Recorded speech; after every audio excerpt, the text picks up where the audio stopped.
In this video, I want to share with you 5 of my best designer tips for creating a beautifully layered, nuanced space.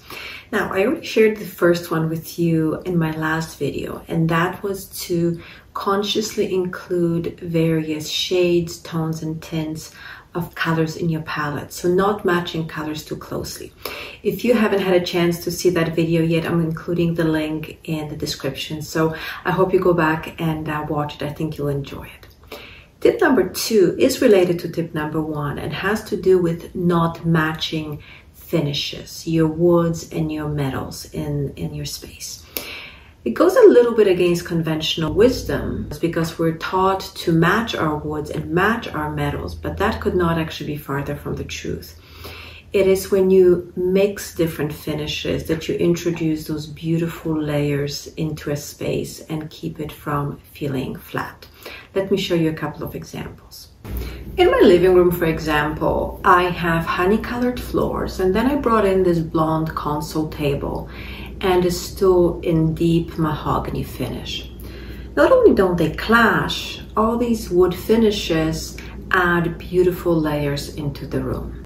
And even though the metal finishes in this room are mostly brass and bronze, I made sure to also include cool metals in the adjacent dining room. So here my chandelier is nickel and I paired it with brass sconces, and I definitely mixed my woods in this space. The floor is again honey colored, the table is deep rich brown, the chairs are black wood with cane finish. And in this bathroom, I really mixed my metals. I have my polished nickel faucets that I paired with brass sconces. I have much deeper gold in the frame, and I have burnished silver flush mount. All these metal finishes add to a layered look in this space. Now, here's a tip for you. If you don't feel comfortable mixing finishes, in particular metal finishes, start by mixing finishes within each finish family. So for example, warm metals, your golds and brass and copper and bronze. Then when you start to feel more comfortable, you can add cooler metals into the mix, for example, by using accessories. That's a very easy addition. Tip number 3 is to pay special attention to your walls. Wall treatments and artwork should never be an afterthought. We tend to pay so much attention to our furniture, but when you think about it, your furniture takes up only about one third of your room's height.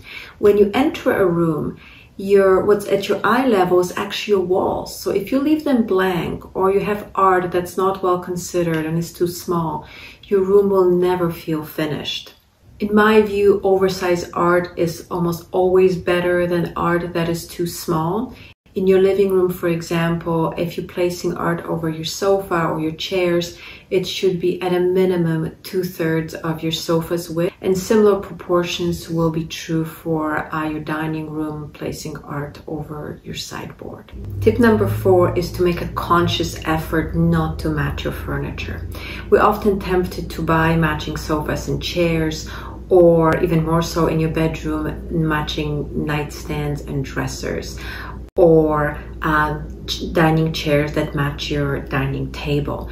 If at all possible, avoid doing that. When we match such big pieces of your decor, it becomes much more difficult to create a space that feels really layered and one that has depth. So try to split up those sets and use some contrast in how you pair your furniture. If I use nightstands that are a little more contemporary and streamlined, I love using something like an antique dresser to really introduce that beautiful level of variation that contributes to that sense of an interior that's beautifully layered. And if I'm pairing sofas and chairs, even though sometimes they're of a similar color, I will make sure to vary the shape and the form, introduce different lines, different shapes for my arms. Tip number 5 is to use a properly sized rug. Now you've heard this one before, but it's so important that I really want to repeat it one more time. Using a rug that is too small for your space will immediately take away from the space. I would much rather not use a rug at all than use one that is too small. In your living room, you want at a minimum the front legs, your sofa legs, your chair legs to sit on the rug. Ideally, we'd like all the legs to sit on it, but the front legs will typically be sufficient. A rug any smaller than that, I would do away with. I would rather not have a rug at all. In your dining room, you want all 4 legs of your chairs to sit comfortably on the rug, even when the chair is pulled away from the table. Now here's a little tip for you regarding rugs. Often typical rug sizes don't work in our spaces. Something like 9 by 12 may be fine in terms of the width, but maybe too long or too short for your seating arrangement. This happens all the time to me in our projects. And what I like to do in those situations is have a rug custom cut from broadloom. When you do that, you're able to really size it to fit your space perfectly and give it that tailored look. And you will typically find them at your local flooring store. Often in the back you will have many boards with samples. I would just ask your sales rep to point you in the right direction. If you enjoy these tips, check out my magazine-worthy Spaces Essentials Masterclass. That's where I share my best design tricks and trade secrets to help you create a beautiful home that you will truly love. I've included the link in the description. See you next time.